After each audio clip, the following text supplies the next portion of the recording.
बाथौ बिबुंसार रादाब बे बाथौ बिबुंसार रादाबनिफ्राय जोंनि बे बरसला बियाब दुलाराय बाथौ गौथुमनि सिङाव थानाय सियालमारि गामि होननाय गामियावहा बाथौ बिबुंसारनि रादाबगिरि बिथाङा फैनो हादों आरो बिथांखौ जोङो सियालमारि गामि बाथौ समाजनि जानानै गांसे आर'नाइजों मान बावनाय जाबाय।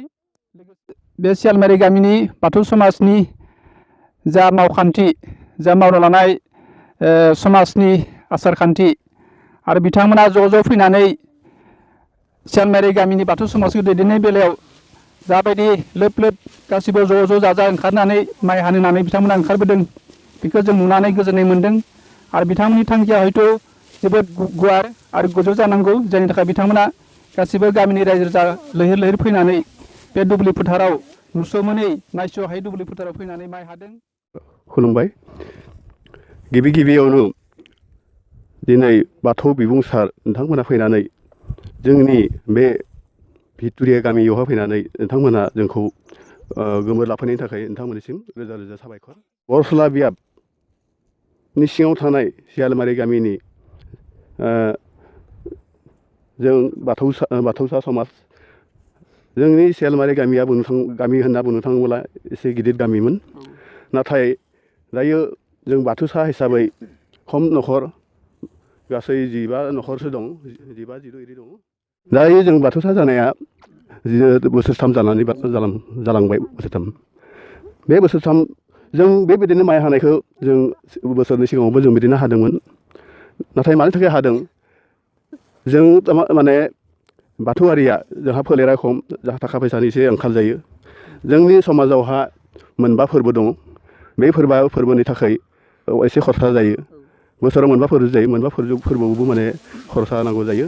बेनि अनगायै आरो जोंहा बियाबफोरावबो थानसालि लुफुंनाय आरो जिल्लाफोरावबो थानसालि लुफुंनाय बेबायदि माबा फैयो कालेक्सन फैयो। बेफोरखौ जों हरनो थाखायनो जों बे माइखौ हानाय जायो आरो माइ हानायनि ओंथियानो जाबाय बेजों लोगोसे जोंहा गावबा गाव हा दङ जाय बिथांमोनहा हा दङ बयनिखौबो जों एसे खम रेटआव हाब्लाबो हाना होयो आरो। आंनि मुङा जाबाय लिम्बु बसुमतारी। खुलुमबाय। बेनो जोङो दायो बे माइनाव नोंथांमोन आरो जोंनि माइ हाग्रा नोंथांमोन जों बेहाय माइ हानाय जों जाहोनानो जाबाय जोंहा रां रावखायनि जों धोरोम सिबियारि बाथौ सिबियारि जोंहा माने रां रावखारि बहुद आंखाला जायो जोंहा सम बायदिहै मानो होनबा जोङो दिनै जोंहा मोनबा फोरबो दं। मोनबा फोरबो जों गामियावहा जों फोरबो फालिनो थाखाय जोंनो रां रांखावरि नांगौ। ओमफ्राय जोंहाथ' गामि हिसाबै जथेस्थ' गिदिर जोंनि गामिया मादि गिदिर होनबानो जोंहा 150 न'खर दङ गामि हिसाबै। बेनिफ्राय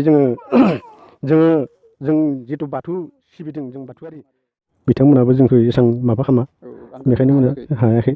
बेनिखायनो दा लासै जागोन नामाथाय जागोन होननानै बिथांमोना बुंदो।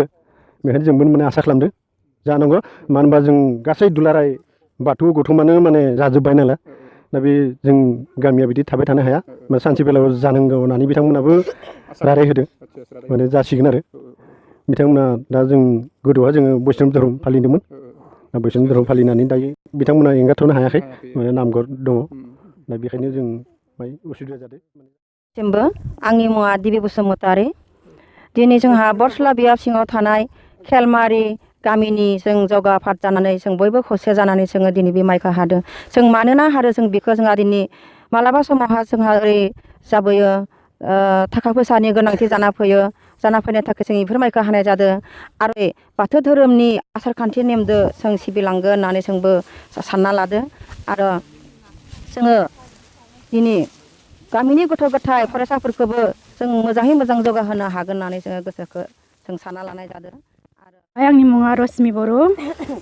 सियालमारि गामिनि आं माइनाव आफादनि गाहाय नेहाथारि। आच्चा हिन्जाव माहारिया माइ हानायावहा बिदिनो नोंथांमोना साफा गथ' गथाय थायो।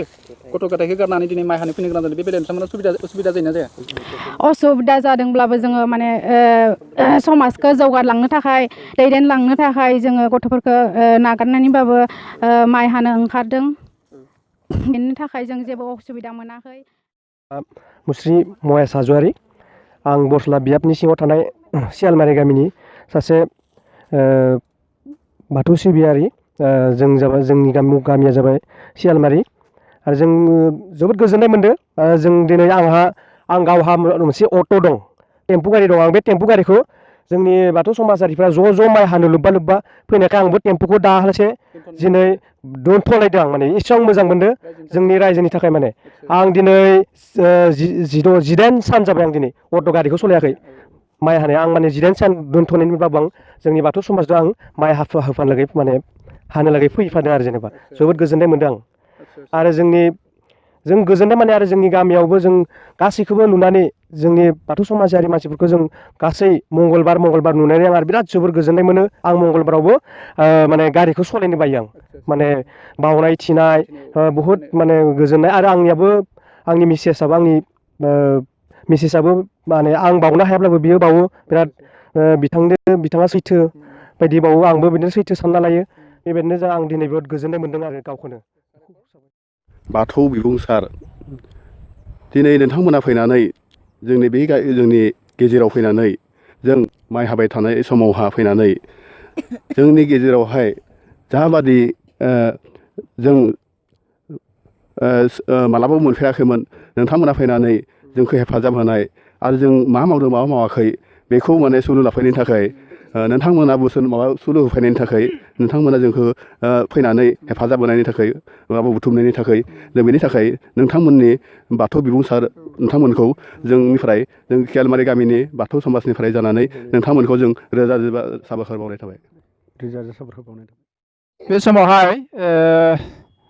सियालमारि गामि बाथौ समाजा बेसेबा गुवार फोथाराव सियालमारि गामिनि माखासे बाथौ सिबियारि बिथांमोना गावसोरनि गामिनि माखासे रांखावरिनि आंखालखौ सुफुंनो होनानै गावसोरा मोनसे मोजां थांखिजों माइ हानो हाबाफारि लादों आरो बे माइ हानाय हाबाफारिनि गेजेरजोंनो बिथांमोना माइ हानाय बिगोमाया बिथांमोनखौ बोथिसे ओंखाम जाहोदों आरो बोथिसे ओंखाम जानायनि उनाव बिथांमोना जिरायदों आरो बे जिरायनाय समावनो बिथाङा सियालमारि गामि बाथौ समाजा दोंसे माइनाव आर'ज खन्नो नागिरदों आरो बे माइनाव आर'ज खन्नायनि गेजेरजोंनो बाथौ बिबुंसार बुथुमगिरि बिथांमोना बिदाय लानो नागिरदों ओंखायनो बिदाय लानायनि सिगाङावनो बिथांमोननि दोंसे माइनाव आर'जजों जों दिनै नोंथांमोननि गेजेरनिफ्राय बिदाय लानो सानबाय ओंखायनो आसा